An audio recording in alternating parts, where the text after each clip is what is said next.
সকল প্রিয় ছাত্রছাত্রী, এডুইংস এর আরো একটি ভিডিওতে তোমাদের সকলকে স্বাগত।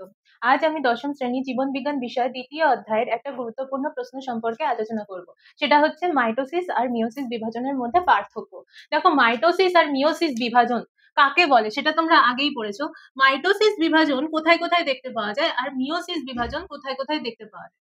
দেখো, মাইটোসিস মাইটোসিস কোথায় কোথায় হয়? মাইটোসিস মানে হচ্ছে দেহকোষ বিভাজন। দেহকোষ বিভাজন মানে হচ্ছে আমাদের দেহে যত সেল রয়েছে, যত দেহকোষ রয়েছে বা সোমাটিক সেল রয়েছে, সোমাটিক সেল মানে দেহকোষ, দেহকোষ যত রয়েছে সেগুলোর থেকে মাইটোসিস কোষ বিভাজন হয়। মাইটোসিস কোষ বিভাজনের ফলে কি হয়, যে দেহ মাতৃকোষ হয়েছে, যে দেহ মাতৃকোষ ডিভাইড হচ্ছে বা যে দেহ মাতৃকোষ থেকে অপত্য কোষ তৈরি হচ্ছে, সেই দেহ মাতৃকোষে সেম সদৃশ্যপূর্ণ যে অপত্য কোষগুলো কিন্তু তৈরি হচ্ছে, দুটো করে অপত্য কোষ তৈরি হয়। তাহলে মাইটোসিস কোষ বিভাজন কোথায় হয়? আমাদের দেহে যে কোনো দেহকোষে, দেহের যে কোনো দেহকোষে।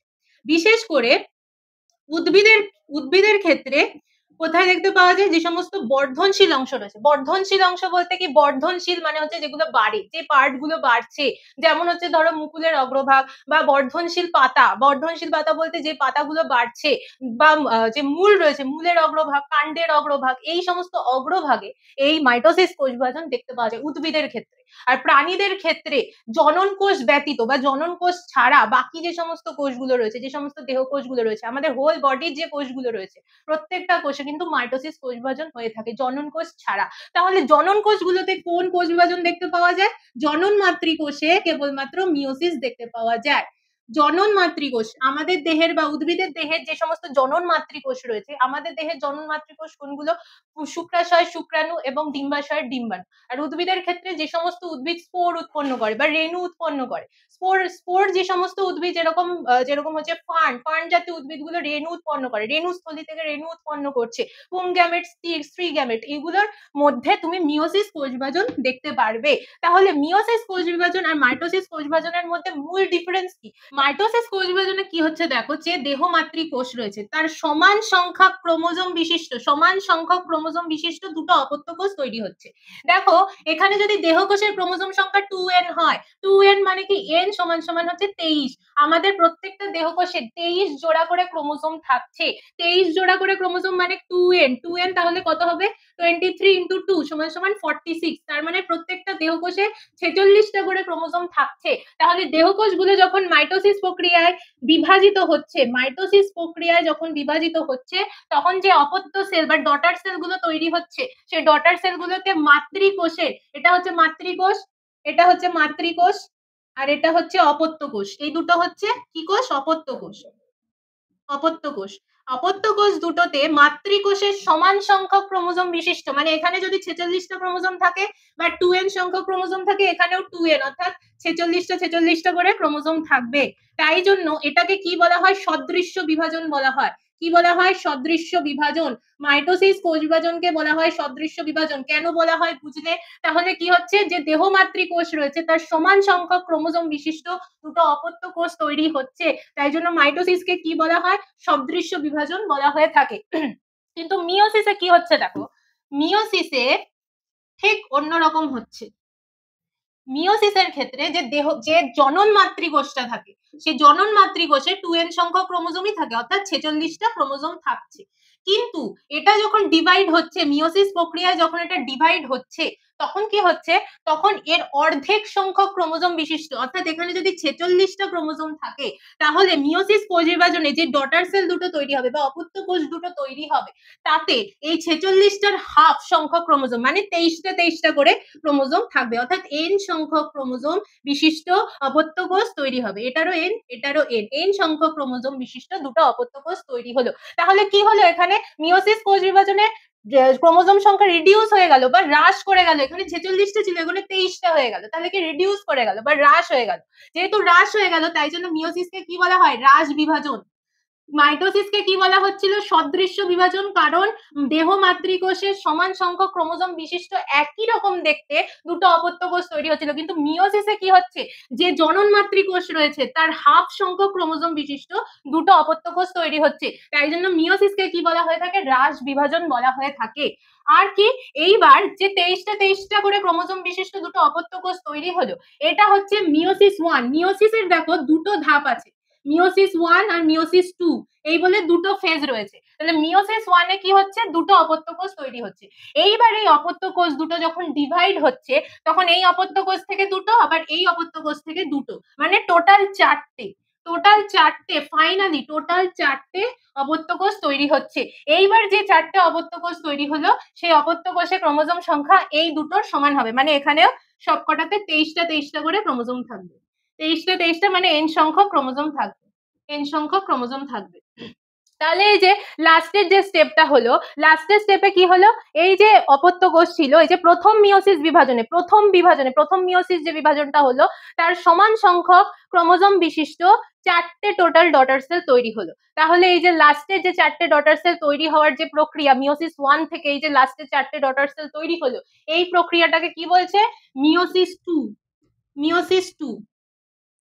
মিওসিস 2 বলা হয়ে থাকে। তাহলে দেখো মাইটোসিসে কেবলমাত্র একটাই ফেজ দেখতে পাওয়া যায়, মাইটোসিস 1, আর এক্ষেত্রে দুটো ফেজ দেখতে পাচ্ছি আমরা, মিওসিস 1 আর মিওসিস 2।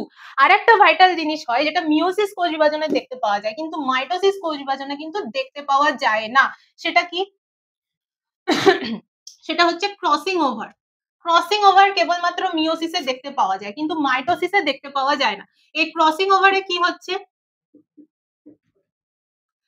দেখো এই যে মেটাফেজ দশা যখন আসে কোষ বিভাজনে, মাইটোসিসের ক্ষেত্রেও আসে মিওসিসের ক্ষেত্রেও আসে, কোষ বিভাজনে যে প্রোফেজ, মেটাফেজ, অ্যানাফেজ, টেলোফেজ এই চারটে দশা থাকে। তো যে মেটাফেজ দশাটা আসে সেই মেটাফেজ দশায় কি হচ্ছে, দেখো এখানে ক্রসিং ওভারে কি হচ্ছে, এই যে আমাদের দেহের যে ক্রোমোজোম গুলো রয়েছে, আমাদের দেহের ক্রোমোজোম গুলোর মধ্যে হাফ সংখ্যক আসে মায়ের থেকে, হাফ সংখ্যক আসে বাবার থেকে। এইবার ক্রসিং ওভারের সময় কি হয়, এই ক্রোমোজোম গুলো কিন্তু আলাদা আলাদা হয়ে যায়, একটা আর একটার থেকে আলাদা হয়ে যায়। ধরো এই লালটা আসছে মায়ের থেকে আর কালোটা আসছে বাবার থেকে। এইবার মেটাফেজ দশায় কি হচ্ছে, ক্রোমোজোম দুটোই লম্বালম্বি ভাবে দুটো খণ্ডে বিভক্ত হয়ে যাবে, লম্বালম্বি ভাবে ক্রোমোজোমটাকে কেউ কেটে দিচ্ছে। তার ফলে কি হবে, ক্রোমোজোম গুলো দুটো ক্রোমাটিড বিশিষ্ট হয়ে যাবে, ক্রোমোজোম গুলো এরকম দুটো ক্রোমাটিড বিশিষ্ট হয়ে যাবে। এইবার এই দুটো পরপর অবস্থান করার সময় কি করবে, মাঝে কোনো কোনো জায়গাতে এই ক্রোমোজোমের সাথে এই ক্রোমোজোমটা লেগে লেগে অবস্থান করে, স্থানে স্থানে লেগে লেগে অবস্থান করে। এইবার যখন লেগে লেগে অবস্থান করবে তখন সেটাকে দেখতে কিরকম হবে, অনেকটা এরকম।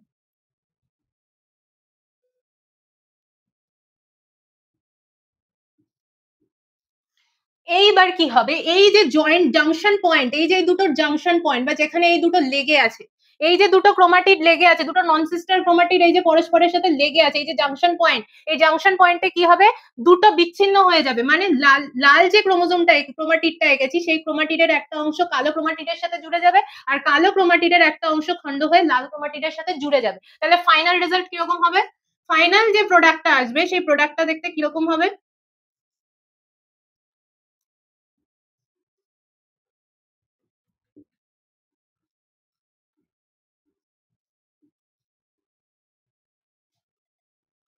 তাহলে কি হলো, এই যে নতুন দুটো ক্রোমাটিড বিশিষ্ট ক্রোমোজোম তৈরি হলো এর মধ্যে কি দেখা গেল, ভেরিয়েশন দেখা গেল।